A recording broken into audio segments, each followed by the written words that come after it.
Businesses in regional areas are already feeling the heat under the roadmap to reopening as they try to juggle COVID check-ins, social distancing rules, mask wearing and now vaccination passports. Staff in hospitality and retail desperate to get a more streamlined system in place before welcoming back visitors from Greater Sydney.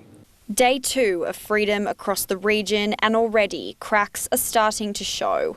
Concerns from businesses in managing customer vaccinations coming to fruition. All the checking of, the checking in, hand sanitizer, the double vax and things like that has been a little bit tricky. Staff at pubs, restaurants and retail stores forced to turn people away.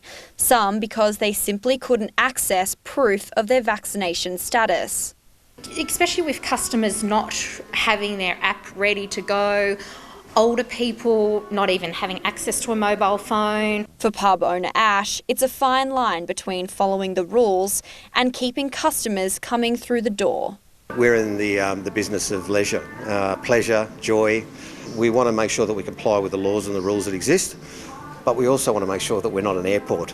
Currently, this is residents' ticket to all hospitality and retail venues, accessible through MyGov Online and the mobile phone app. But so far, there's no one-stop shop to accessing QR code check-ins and vaccination passports. Under the proposed system, people will be able to access their COVID-19 digital vaccination certificate through the Service New South Wales app. To do so, they will need a federal MyGov account linked with Medicare, as well as the Express Plus Medicare app.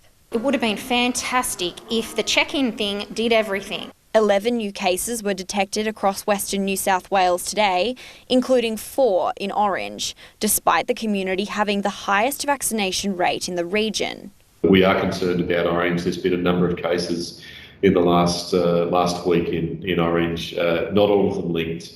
And quite a few of them infectious in the community.